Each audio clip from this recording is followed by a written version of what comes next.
कथा सम्राट मुंशी प्रेमचंद आदर्शोन्मुखी यथार्थवादी कथाकार रहे हैं।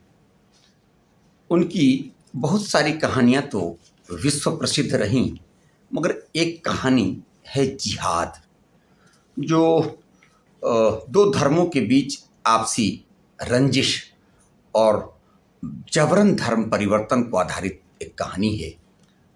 इस जिहाद कहानी में एक हिंदू वीरांगना की कहानी है। श्यामा नाम की वह वीरांगना धर्म की रक्षा के लिए अपने प्रेम को कुर्बान कर देती है।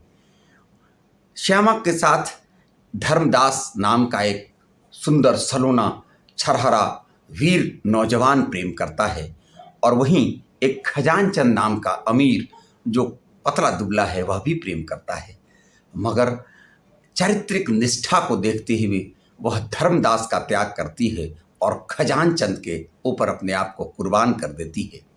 यह कहानी जिहाद और युद्ध पर शुद्ध प्रेम के विजय की कहानी है। बड़े बड़े दरिंदों को भी हृदय परिवर्तन करने के लिए बाध्य कर देने वाली कहानी। चलिए चलते हम कहानी के साथ। कहानी का शीर्षक है जिहाद।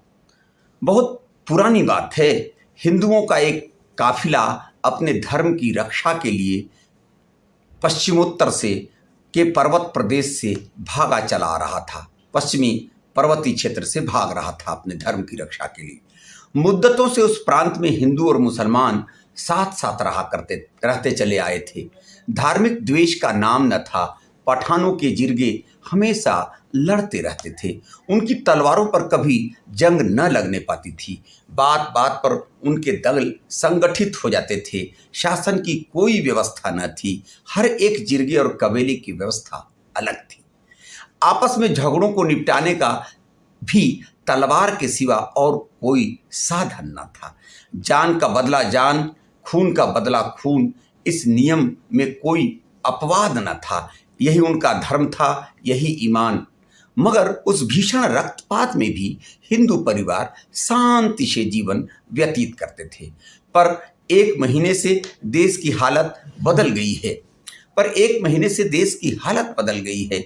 एक मुल्ला ने न जाने कहां से आकर अनपढ़ धर्म शून्य पठानों में धर्म का भाव जागृत कर दिया है।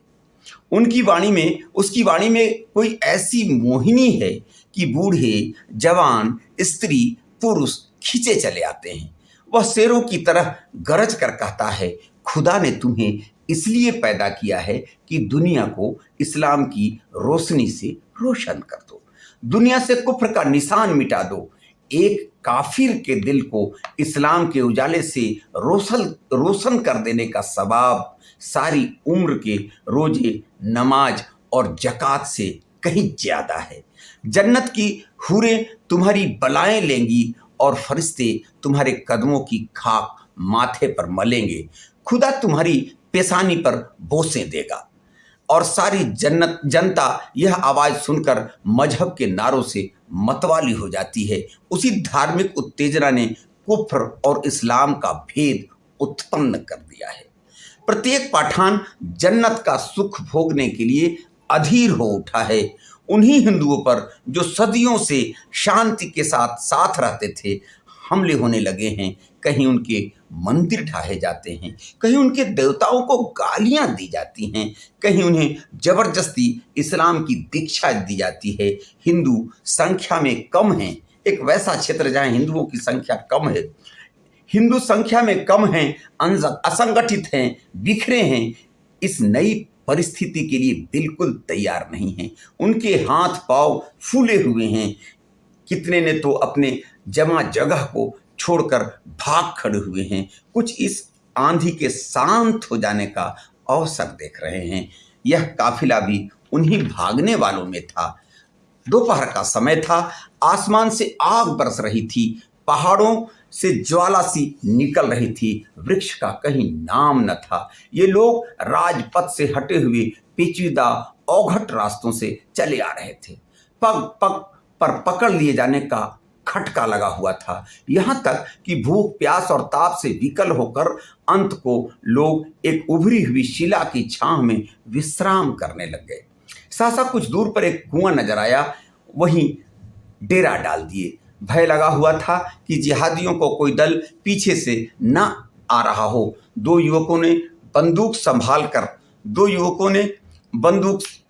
कर कंधे पर रख ली और चारों तरफ गश्त लगाने लगे। बूढ़े कंबल बिछाकर कमर सीधी करने लगे। स्त्रियां बालकों को गोद में उतारकर माथे का पसीना पोंछने और बिखरे हुए केसों को संभालने लगी। सभी के चेहरे मुरझाए हुए थे। सभी चिंता और भय से त्रस्त हो रहे थे, यहाँ तक कि बच्चे जोर जोर से न रोते थे। दोनों युवक में एक लंबा गठीला रूपवान है। उसकी आंखों से अभिमान की रेखाएं से निकल रही हैं, मानो वह अपने सामने किसी की हकीकत नहीं समझता। मानो उसकी एक एक गत पर आकाश के देवता जयघोष कर रहे हैं। दूसरा कद का दुबला पतला रूपहीन सा आदमी है, जिसके चेहरे से दीनता झलक रही है, मानो उसके लिए संसार में कोई आशा नहीं, मानो वह दीपक की भांति रो रो कर जीवन व्यतीत करने के लिए बनाया गया है। उसका नाम धर्मदास है, इसका खजानचंद। धर्मदास ने बंदूक को जमीन पर टिकाकर एक चट्टान पर बैठते हुए कहा, तुमने अपने लिए क्या सोचा? कोई लाख सवा लाख की संपत्ति रही होगी तुम्हारी? खजानचंद, जो दुबला पतला है, खजानचंद ने उदासीन भाव से उत्तर दिया, लाख सवा लाख की तो नहीं, हाँ 50-60 हजार तो नगद ही थे। तो अब क्या करोगे? जो कुछ सिर पर आएगा झेलूंगा। रावलपिंडी में 2-4 संबंधी हैं, शायद कुछ मदद करें। तुमने क्या सोचा है? अरे मुझे क्या गम, अपने दोनों हाथ अपने साथ हैं। वहां इन्हीं का सहारा था, आगे भी इनका ही सहारा है। आज और कुशल से बीत जाए तो फिर कोई भय नहीं है। मैं तो मना रहा हूं कि एक आध शिकार मिल जाए, 1 दर्जन भी आ जाएं तो भून कर खा लूं। बेचारे भूख की चिंता में हैं। इतने में चट्टानों के नीचे से एक युवती हाथ में लोटा डोर लिए निकली और सामने के कुएं की ओर चली। प्रभात की सुनहरी मधुर अरुणिमा मूर्तिमान हो गई। दोनों युवक उसकी ओर बढ़े, उस युवती की जो पानी भरने जा रही थी, लेकिन खजानचंद तो 2-4 कदम चलकर रुक गया। धर्मदास ने युवती के हाथ से लोटा डोर ले लिया और खजानचंद की ओर सगर्व नेत्रों से ताकता हुआ कुएं की ओर चला। खजानचंद ने फिर बंदूक संभाली और अपनी झेप मिटाने के लिए आकाश की ओर ताकने लगा। इस तरह कितनी बार धर्मदास के हाथों वह पराजित हो चुका है, शायद उसे इसका अभ्यास हो गया था। अब इसमें लेस मात्र भी संदेह न था कि श्यामा का प्रेम पात्र धर्मदास है। खजानचंद की सारी संपत्ति धर्मदास के रूप वैभव के आगे तुच्छ थी। परोक्ष ही नहीं, प्रत्यक्ष रूप में भी श्यामा कई बार खजानचंद को हताश कर चुकी थी, पर वह अभागा निराश होकर भी न जाने क्यों उस पर प्राण देता था। तीनों एक ही बस्ती के रहने वाले थे। श्यामा के माता पिता पहले ही मर चुके थे। उसकी बुआ ने उसका लालन पालन किया था। अब भी वह बुआ ही के साथ रहती थी। उसकी अभिलाषा थी कि खजानचंद उसका दामाद हो जाए। उसकी बुआ चाहती थी कि खजानचंद उसका दामाद हो जाए, श्यामा सुख से रहे और उसे भी जीवन में के अंतिम दिनों के लिए कुछ सहारा हो जाए। लेकिन श्यामा धर्मदास पर रिझी हुई थी। उसे क्या खबर थी कि जिस व्यक्ति को वह पैरों से ठुकरा रही है वही उसका एकमात्र अवलंब है। खजानचंद ही उस वृद्धा का मुनीम करिंदा सब कुछ था, और यह जानते हुए भी कि श्यामा उसे जीवन में नहीं मिल सकती, उसके धन का यह उपयोग न होता तो वह शायद अब तक उसे लुटाकर फकीर हो जाता। धर्मदास पानी लेकर लौट ही रहा था कि उसे पश्चिम की ओर से कई आदमी घोड़ों पर सवार आते दिखाई दिए। जरा और समीप आने पर मालूम हुआ कि कुल 5 आदमी हैं। उनकी बंदूक की नालियां धूप से साफ चमक रही थीं। धर्मदास पानी लिए हुए दौड़ा कि कहीं रास्ते ही में सवार उसे न पकड़ लें, लेकिन कंधे पर बंदूक और एक हाथ में लोटा डोर लिए वह बहुत तेज न दौड़ सकता था। फासला 200 गज से कम न था। रास्ते में पत्थरों को ढेर टूटे फूटे पड़े हुए थे। भय था कि कहीं ठोकर न लग जाए, कहीं पैर न फिसल जाए। इधर सवार प्रतिक्षण समीप होते जा रहे थे। अरबी घोड़ों से उनका मुकाबला ही क्या, उस पर मंजिलों का धावा हुआ। मुश्किल से 50 कदम गया होगा धर्मदास कि सवार उसके सिर पर आ पहुंचे और तुरंत उसे घेर लिया। धर्मदास बड़ा साहसी था, पर मृत्यु को सामने खड़ी देख उसकी आंखों में अंधेरा छा गया। उसके हाथों से बंदूक छूटकर गिर पड़ी। पांचों उसी के गांव के महसूदी पठान थे। एक पठान ने कहा, उड़ा दो सिर मरदूद का, दगाबाज काफिर। दूसरा, नहीं नहीं ठहरो, अगर यह इस वक्त भी इस्लाम कबूल कर ले तो हम इसे मुआफ कर सकते हैं। क्यों धर्मदास, तुम्हें इस दगा की क्या सजा दी जाए? हमने तुम्हें रात भर का वक्त फैसला करने के लिए दिया था, मगर तुम इसी वक्त जहन्नुम पहुंचा दिए जाओगे। लेकिन हम तुम्हें फिर मौका देते हैं, यह आखिरी मौका है। अगर तुमने अब भी इस्लाम न कबूल किया तो तुम्हें दिन की रोशनी देखनी नसीब न होगी। धर्मदास ने हिचकिचाते हुए कहा, जिस बात को अक्ल नहीं मानती उसे कैसे माने? अपनी व्यवस्था बोलता है। पहले सवार ने आवेश में आकर कहा, मजहब को अक्ल से कोई वास्ता नहीं। तीसरा, कुफ्र है कुफ्र। पहला, उड़ा दो सिर मरदूद का, धुआं इस पार। दूसरा, ठहरो ठहरो, मार डालना मुश्किल नहीं, जिला लेना मुश्किल है। तुम्हारे और साथी कहाँ हैं धर्मदास? धर्मदास, सब मेरे साथी हैं। दूसरा, कलामे शरीफ की कसम, अगर तुम सब खुदा और उसके रसूल पर ईमान लाओ तो कोई तुम्हें तेज निगाहों से भी देख न सकेगा। धर्मदास, आप लोग सोचने के लिए और कुछ मौका ना देंगे? बेचारा गिड़गिड़ाता है। इस पर चारों सवार चिल्ला उठते हैं, नहीं, अब हम तुम्हें न जाने देंगे, यह आखिरी मौका है। इतना कहते ही पहले सवार ने बंदूक छतिया ली और नली धर्मदास की छाती की ओर करके बोला, बस बोलो क्या मंजूर है, बस बोलो क्या मंजूर है। धर्मदास सिर से पैर तक कांप कर बोला, अगर मैं इस्लाम कबूल कर लूं तो मेरे साथियों को कोई तकलीफ न दी जाएगी। खुद को त्यागने के लिए तैयार हो जाता है। दूसरा, हाँ, अगर तुम जमानत करो कि वे भी इस्लाम कबूल कर लेंगे। पहला, हम शर्त को नहीं मानते, तुम्हारे साथियों से हम खुद निपट लेंगे। तुम अपनी कहो, क्या चाहते हो, हाँ या नहीं? धर्मदास ने जहर का घूंट पीकर कहा, मैं खुदा पर ईमान लाता हूं, मैं खुदा पर ईमान लाता हूं। पांचों ने एक स्वर में से कहा, अलहमद वलिल्लाह, और बारी बारी से धर्मदास को गले लगाया। श्यामा हृदय को दोनों हाथों से थामे हुए दृश्य देख रही थी। वह मन से पछता रही थी कि मैंने उसे क्यों पानी लेने भेजा। मगर मालूम होता है कि विधि यूं धोखा देगी। अगर मालूम होता कि विधि यूं धोखा देगी तो मैं प्यासी मर जाती, पर उन्हें न जाने देती। श्यामा से कुछ दूर खजानचंद भी खड़ा था। श्यामा ने उसकी ओर क्षुब्ध नेत्रों से देखकर कहा, अब इनकी जान बचती नहीं मालूम होती। खजानचंद बंदूक भी हाथ से छूट पड़ी है। श्यामा न जाने क्या बातें हो रही हैं और गजब दुष्ट ने उनकी ओर बंदूक तानी है। खजानचंद, जरा और समीप आ जाएं तो मैं बंदूक चलाऊं, इतनी दूर की मार इसमें नहीं है। श्यामा, अरे देखो, वे सब धर्मदास को गले लगा रहे हैं, यह माजरा क्या है? खजानचंद, कुछ समझ में नहीं आता। श्यामा, कहीं इसने कलमा तो नहीं पढ़ लिया? श्यामा को शक होती है। श्यामा, कहीं इसने कलमा तो नहीं पढ़ लिया? खजानचंद, नहीं, ऐसा क्या होगा? धर्मदास से मुझे ऐसी आशा नहीं है। श्यामा, मैं समझ गई, ठीक यही बात है, बंदूक चलाओ। खजानचंद, धर्मदास बीच में है। खजानचंद कहता है कि धर्मदास बीच में है, कहीं उसे न लग जाए। श्यामा, कोई हर्ज नहीं, मैं चाहती हूं पहला निशाना धर्मदास पर ही पड़े। कायर, निर्लज्ज, प्राणों के लिए धर्म त्याग किया, ऐसी बेहयाई की जिंदगी से मर जाना कहीं अच्छा है। क्या सोचते हो, क्या तुम्हारे भी हाथ पांव फूल गए हैं? लाओ बंदूक, मुझे दे दो, मैं इस कायर को अपने हाथों से मारूंगी। खजानचंद, मुझे तो विश्वास नहीं होता कि धर्मदास ऐसा कर सकता है। श्यामा, तुम्हें कभी विश्वास ना आएगा, लाओ बंदूक, मुझे दो।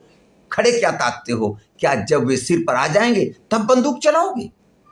क्या तुम्हें भी यह मंजूर है कि मुसलमान होकर जान बचाओ? अच्छी बात है, जाओ। श्यामा, अपनी रक्षा आप कर सकती है, मगर उसे अब मुंह न दिखाना। खजानचंद ने बंदूक चलाई। गोली एक सवार की पगड़ी को उड़ाती हुई निकल गई। जिहादियों ने अल्लाह अकबर की हाँक लगाई। दूसरी गोली चली और घोड़े की छाती पर बैठी। घोड़ा वहीं पर गिर पड़ा। जिहादियों ने फिर अल्लाह अकबर की सदा लगाई और आगे बढ़े। तीसरी गोली आई, एक पठान लौट गया, पर इसके पहले कि चौथी गोली छूटे, पठान खजान चंद के सिर पर पहुंच गए और बंदूक उसके हाथ से छीन ली। एक सवार ने खजान चंद की ओर बंदूक तान कर कहा, उड़ा दो सिर मरदूत का, इससे खून का बदला लेना है। दूसरे सवार ने, जो इनका सरदार मालूम होता था, कहा, नहीं नहीं, यह दिलेर आदमी है।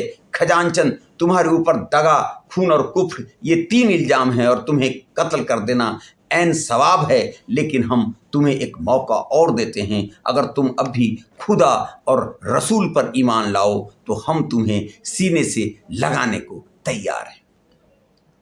इसके सिवाय तुम्हारे गुनाहों का और कोई कफारा प्रायश्चित नहीं है। यह हमारा आखिरी फैसला है। बोलो क्या मंजूर है? चारों पठानों ने कमर से तलवारें निकाल ली और उन्हें खजानचंद के सिर पर तान दिया। मानो नहीं का शब्द मुंह से निकलते ही चारों तलवारें उसकी गर्दन पर चल जाएंगी। खजानचंद का मुखमंडल विलक्षण तेज से आलोकित हो उठा। उसकी दोनों आंखें स्वर्णिम ज्योति से चमकने लगी। दृढ़ता से बोला, तुम एक हिंदू से यह प्रश्न कर रहे हो? तुम एक हिंदू से यह प्रश्न कर रहे हो? क्या तुम समझते हो कि जान के खौफ से वह अपना ईमान बेच डालेगा? हिंदू को अपने ईश्वर तक पहुंचने के लिए किसी नबी, वली या पैगंबर की जरूरत नहीं है। चारों पठानों ने कहा, काफिर काफिर। खजानचंद, अगर तुम मुझे काफिर समझते हो तो समझो मैं अपने को तुमसे ज्यादा खुदा परस्त समझता हूं। मैं उस धर्म को मानता हूं जिसकी बुनियाद अक्ल पर है। आदमी में अक्ल ही खुदा का नूर है, प्रकाश है, और हमारा ईमान हमारी अक्ल। चारों पठानों के मुंह से निकला, काफिर काफिर, और चारों ओर तलवारें एक साथ खजानचंद की गर्दन पर गिर पड़ी। लाश जमीन पर फड़कने लगी। धर्मदास सिर झुकाए खड़ा रहा। वह दिल में खुश था कि अब खजानचंद की सारी संपत्ति उसके हाथ लगेगी और वह श्यामा के साथ सुख से रहेगा। बीच का बाधा खजानचंद चला गया। धर्मदास धर्म तो त्यागता ही है, ईमान भी त्यागता है। उसको खुशी होती है कि खजानचंद के मरने के बाद उसकी संपत्ति का मालिक वह होगा, सुख से रहेगा। पर विधाता को कुछ और ही मंजूर था। श्यामा अब तक मर्माहत सी खड़ी यह दृश्य देख रही थी। ज्यों ही खजानचंद की लाश जमीन पर गिरी, वह झपट कर लाश के पास आई और उसे गोद में लेकर आंचल से रक्त प्रवाह को रोकने की चेष्टा करने लगी। उसके सारे कपड़े खून से तर हो गए। उसने बड़ी सुंदर बेल बूटों वाली साड़ियां पहनी होगी, पर इस वक्त रक्त रंजित साड़ी की शोभा अतुलनीय थी। बेल बूटों वाली साड़ियां रूप की शोभा बढ़ाती थी, यह रक्त रंजित साड़ी आत्मा की छवि दिखा रही थी। ऐसा जान पड़ा मानो खजानचंद की बुझती आंखें एक अलौकिक ज्योति से प्रकाशमान हो गई हैं। उन नेत्रों में कितना संतोष, कितनी तृप्ति, कितनी उत्कंठा भरी हुई थी। जीवन में जिसने प्रेम की भिक्षा भी न पाई, वह मरने पर उत्सर्ग जैसे स्वर्गीय रत्न का स्वामी बना हुआ था। चूंकि श्यामा अपने गोद पर खजानचंद के सर को रखी हुई। धर्मदास ने श्यामा का हाथ पकड़कर कहा, श्यामा होश में आओ, तुम्हारे सारे कपड़े खून से तर हो गए हैं। अब रोने से क्या हासिल होगा? ये लोग हमारे मित्र हैं, हमें कोई कष्ट न देंगे। हम फिर अपने घर चलेंगे और जीवन के सुख भोगेंगे। श्यामा ने तिरस्कारपूर्ण नेत्रों से देखकर कहा, तुम्हें अपना घर बहुत प्यारा है तो जाओ, मेरी चिंता मत करो, मैं अब न जाऊंगी। हाँ, अगर अब भी मुझसे कुछ प्रेम हो तो इन लोगों से, इन्हीं तलवारों से मेरा भी अंत करा दो। अड़ जाती है श्यामा। धर्मदास करुण कातर स्वर से बोला, श्यामा, यह तुम क्या कहती हो? तुम भूल गई कि हमारी तुम्हारी क्या बातें हुई थी। मुझे खुद खजानचंद के मारे जाने का शोक है, पर भावी को कौन टाल सकता है? श्यामा, अगर यह भावी था तो यह भी भावी है कि मैं अपना अधम जीवन उस पवित्र आत्मा के शोक में काटूं जिसका मैंने सदैव निरादर किया। यह कहते श्यामा का शोकोद्गार, जो अब तक क्रोध और घृणा के नीचे दबा हुआ था, उबल पड़ा और वह खजान चंद के निस्पंद हाथों को अपने गले में डालकर रोने लगी। चारों पठान यह अलौकिक अनुराग, चारों पठान जो विधर्मी थे, श्यामा के इस अलौकिक प्रेम को देखकर, चारों पठान यह अलौकिक अनुराग और आत्मसमर्पण देखकर करुणाद्र हो गए। सरदार ने धर्मदास से कहा, तुम इस पाकीजा खातून से कहो, तुम इस पाकीजा खातून से कहो हमारे साथ चले, हमारी जाति से इसे कोई तकलीफ न होगी, हम इसकी दिल से इज्जत करेंगे। धर्मदास के हृदय में ईर्ष्या की आग धधक रही थी। वह रमणी जिसे वह अपनी समझे बैठे था, इस वक्त उसका मुंह भी न देखना चाहती थी। बोला, श्यामा, तुम चाहो इस लाश पर आंसुओं की नदी बहा दो, पर यह जिंदा न होगी। यहाँ से चलने की तैयारी करो, मैं साथ के और लोगों को भी जाकर समझाता हूँ। खान लोग हमारी रक्षा करने का जिम्मा ले रहे हैं, हमारी जायदाद, जमीन, दौलत सब हमको मिल जाएगी, खजानचंद की दौलत के भी हम ही मालिक होंगे। अब देर न करो, रोने धोने से अब कुछ हासिल नहीं है। श्यामा ने धर्मदास को अग्निय नेत्रों से देखकर कहा, और इस वापसी की कीमत क्या देनी होगी? वही जो तुमने दी। धर्मदास यह व्यंग न समझ सका। बोला, मैंने तो कोई कीमत नहीं दी, मेरे पास था ही क्या।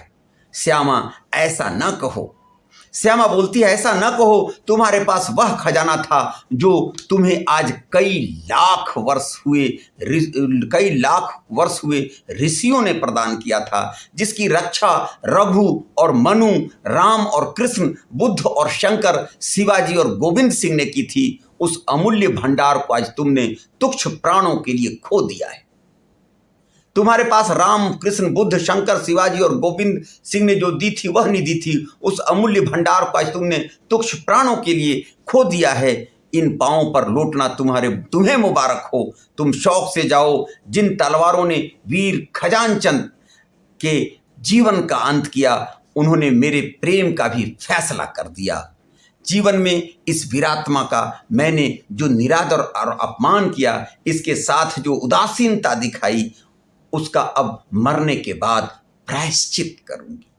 यह धर्म पर मरने वाला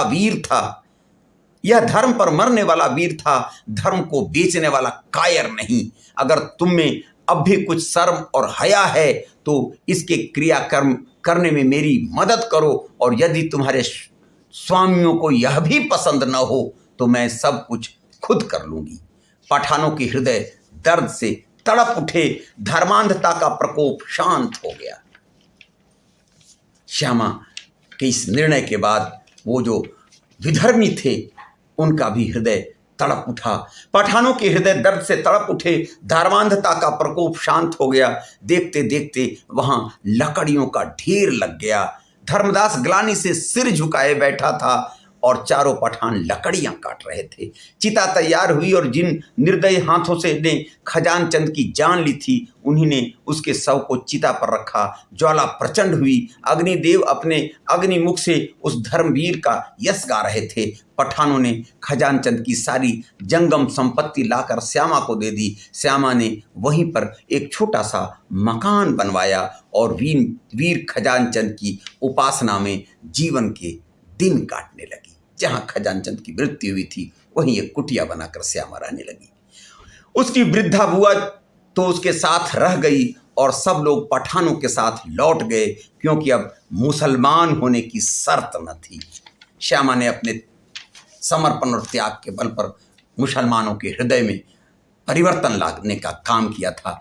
खजानचंद के बलिदान ने धर्म के भूत को परास्त कर दिया, मगर धर्मदास को पठानों ने इस्लाम की दीक्षा लेने पर मजबूर किया, क्योंकि वह अपने शर्त से बदल गया था। इस्लाम कबूल करने की स्वीकृति दे दी थी।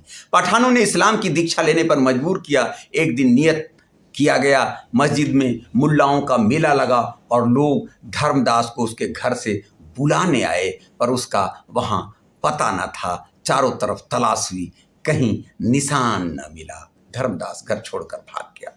साल भर गुजर गया। संध्या का समय था। श्यामा अपने झोपड़े के सामने बैठी भविष्य की मधुर कल्पनाओं में मग्न थी। अतीत उसके लिए दुख से भरा हुआ था। वर्तमान में केवल निराशामय स्वप्न था। सारी अभिलाषाएं भविष्य पर अवलंबित थी और भविष्य भी वह जिसका इस जीवन से कोई संबंध न था। आकाश पर लालिमा छाई हुई थी। सामने की पर्वतमाला स्वर्णमयी शांति के आवरण से ढकी हुई थी। वृक्षों की कांपती हुई पत्तियों से सरसराहट की आवाज निकल रही थी, मानो कोई वियोगी आत्मा पत्तियों पर बैठी हुई सिसकियां भर रही हो। उसी वक्त एक भिखारी फटे हुए कपड़े पहने झोपड़ी के सामने खड़ा हो गया। कुत्ता जोर से भूंक उठा। श्यामा ने चौंक कर देखा और चिल्ला उठी, धर्मदास। धर्मदास ने वहीं जमीन पर बैठते हुए कहा, हाँ श्यामा, मैं अभागा धर्मदास ही हूँ। साल भर से मारा मारा फिर रहा हूँ। मुझे खोज निकालने के लिए इनाम रख दिया गया है। सारा प्रांत मेरे पीछे पड़ा हुआ है। इस जीवन से अब ऊब उठा हूँ, पर मौत भी नहीं आती। धर्मदास एक क्षण के लिए चुप हो गया, फिर बोला, क्यों श्यामा, क्या अभी तुम्हारा हृदय मेरी तरफ से साफ नहीं हुआ? तुमने मेरा अपराध क्षमा नहीं किया? श्यामा ने उदास भाव से कहा, मैं तुम्हारा मतलब नहीं समझी। मैं अब भी हिंदू हूं। मैंने इस्लाम नहीं कबूल किया। धर्मदास ने कहा, जानती हूं। यह जानकर भी तुम्हें मुझ पर दया नहीं आती? श्यामा ने कठोर नेत्रों से देखा और उत्तेजित होकर बोली, तुम्हें अपने मुंह से ऐसी बातें निकालते शर्म नहीं आती? मैं उस धर्मवीर की ब्याहता हूं जिसने हिंदू जाति का मुख उज्जवल किया है। तुम समझते हो कि वह मर गया? यह तुम्हारा भ्रम है। वह अमर है। मैं इस समय भी उसे स्वर्ग में बैठा हुआ देख रही हूं। तुमने हिंदू जाति को कलंकित किया है। मेरे सामने से दूर हो जाओ। धर्मदास ने कुछ जवाब न दिया। चुपके से उठा, एक लंबी सांस ली और एक तरफ चल दिया। प्रातःकाल श्यामा पानी भरने जा रही थी, तब उसने रास्ते में एक लाश पड़ी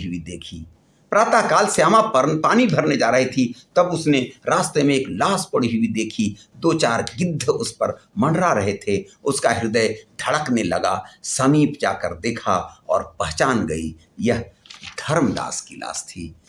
सामने जाकर देखा और पहचान गई, यह धर्मदास की लाश थी।